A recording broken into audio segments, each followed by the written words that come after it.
마이크로소프트의 윈도우 7 출시가 임박하면서 메인보드와 그래픽카드 등 주변 업체들이 발빠른 움직임을 보이고 있습니다.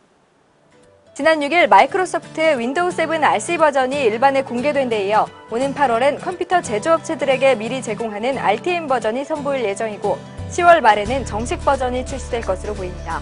이에 따라 관련 업체들도 윈도우 7 드라이버를 출시하기 시작했는데요.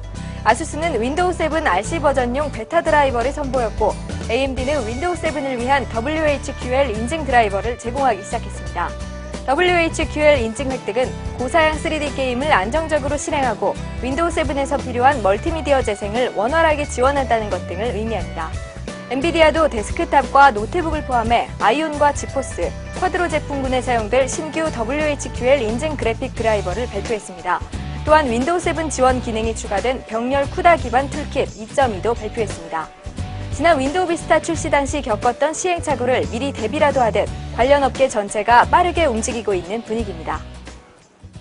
이어서 한 주간의 주요 소식입니다. 유럽연합 집행위원회가 인텔이 시장의 우월한 지위를 남용해 반독점 법률을 위반했다며 10억 6천만 유로, 우리 돈 1조 8천억 원의 과징금을 부과했습니다. 이는 인텔 작년 총 매출액의 약 4%에 해당하며 우리나라에서도 작년 260억 원의 과징금을 부여받았으나 항소해 판결이 진행 중입니다. 일본 최대 디램 업체 엘피다가 지난 2분기 연속 100% 안팎의 영업 손실률을 기록하며 업계 4위로 내려앉았습니다. 그간 공격적인 마케팅을 펼쳐온 엘피다의 부진으로 삼성전자와 하이닉스 등 한국 반도체 업체들의 입지가 오히려 강화될 것이라고 업계는 전망하고 있습니다. 세계 소프트웨어 불법 복제율이 점차 상승하고 있는 가운데 우리나라는 작년과 동일한 수준인 40% 초반대를 유지하고 있는 것으로 나타났습니다. 이는 세계 평균보다 2%포인트 높은 수치로 피해액도 점점 늘고 있어 불법 복제 근절에 대한 경각심이 일고 있습니다. 국내 3대 무료 백신인 알약과 피스그린, V3 라이트의 이용자가 2천만 명을 넘어섰다고 시장조사 업체 코리안클릭이 전했습니다. 반면 유료 백신 이용자는 80만여 명에 불과한 것으로 나타났습니다. 중국의 사이버전 부대, 즉 해커 부대가 우리나라를 포함한 전 세계를 대상으로 해킹을 시도하고 있는 것으로 판명됐다고 공군본부가 밝혔습니다. 이들 부대는 미 국방부의 일부 전산망을 한 달간 마비시키는 등의 활동을 해온 것으로 나타났습니다. 그리스 정보보호기구인 DPA가 프라이버시 침해를 이유로 구글의 스트리트뷰 촬영을 금지시켰습니다. 구글은 현재 미국과 일본 등 일부 국가에서 실제 지형과 지물 등을 사진으로 보여주는 서비스를 제공 중으로 서비스 대상 지역을 유럽 지역으로 확대하고 있습니다. 최근 실제로 존재하지 않는 바이러스가 퍼지고 있다며 혼란을 주는 가짜 바이러스 혹스가 등장했습니다. 이는 이메일과 메신저 등을 통해 Life is Beautiful이라는 바이러스가 빠르게 전파 중이라는 글을 퍼뜨리며 특정 파일을 삭제하게끔 유도합니다. 캐논의 전문가용 DSLR 카메라 두 제품에서 촬영한 이미지에 작은 얼룩 무늬가 남는 결함이 발견됐습니다. 이에 대해 캐논 관계자는 미러박스 내 윤활유가 과다 도포돼 생긴 문제로 해당 제품에 대해서는 수리 조치할 것이라고 밝혔습니다. 하지만 소비자들은 캐논이 문제 발생 초기에 대응하지 않은 점과 수리 대책이 미흡하다는 점에 불만을 표시하고 있습니다.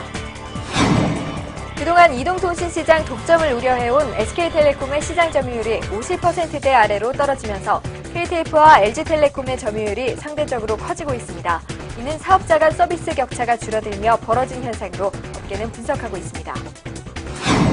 스타크래프트2의 국내 베타 테스트 접수가 시작됐습니다. 블리자드의 배틀넷 계정 관리 웹사이트를 통해 신청이 가능하며 게이머들은 블리자드의 차기작 테스트와 향후 블리자드가 개발 중인 모든 게임의 베타 테스트 신청을 할 수 있습니다.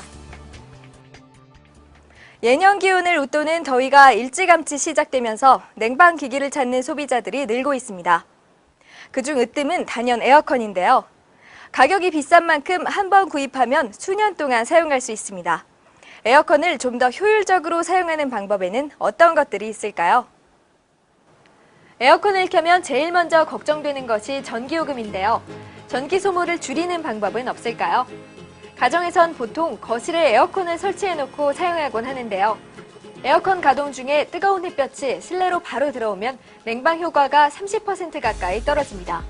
따라서 커튼이나 블라인드로 직사광선만 어느 정도 차단해도 효율을 높일 수 있습니다. 또한 에어컨을 사용할 때는 세탁기나 다리미 같이 전력 소모가 큰 전자제품을 함께 사용하지 않는 것도 에너지 절약을 실천하는 방법입니다. 다음으로는 위생과 효율 면에서 가장 중요한 필터 관리인데요. 에어컨 필터에 먼지가 껴있다면 호흡기는 건강에 좋지 않을 뿐 아니라 냉방 효과가 떨어지고 전기요금도 많이 나올 수 있습니다. 따라서 일반 가정에서는 2, 3주마다 한 번씩 청소 또는 교체를 해야 합니다. 에어컨은 실내를 시원하게 해주는 반면 공기를 건조하게 만들기도 합니다. 이런 상황을 방지하기 위해선 가습기를 간간히 틀어줘 실내 공기를 촉촉하게 유지하는 것이 좋습니다. 또 에어컨과 선풍기를 함께 사용하면 전기 소모도 줄일 수 있고 거실 외 방 안 구석구석까지 시원한 바람을 퍼뜨릴 수 있어 일석이조의 효과를 누릴 수 있습니다. 하지만 무더위를 시원하게 해주는 에어컨도 지나치게 사용하면 에너지 낭비는 물론 냉방병을 불러옵니다.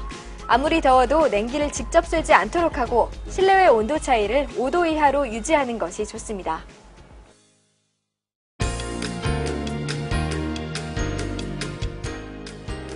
스카이는 슬라이드 LED폰 5마주를 출시한다고 밝혔습니다.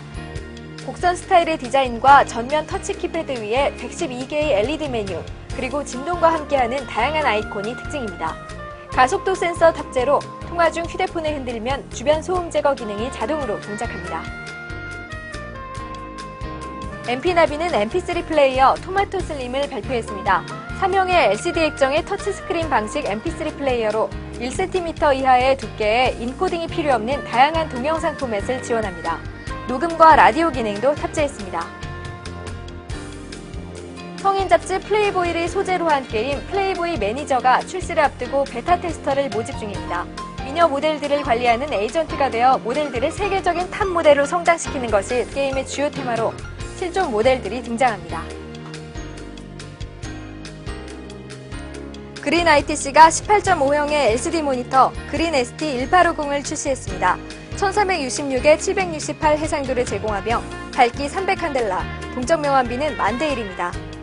응답 속도는 5ms, 색 재현율은 72%입니다. 이번 주 소식은 여기까지입니다. 저는 다음 시간에 더 알찬 소식으로 찾아뵙겠습니다. 고맙습니다. 2009 대만 컴퓨텍스에 네티즌 여러분을 모십니다. 다나와에선 오는 6월 대만에서 열리는 세계 최대 컴퓨터 박람회를 현지에서 직접 관람하면서 취재할 네티즌 기자를 모집하고 있습니다.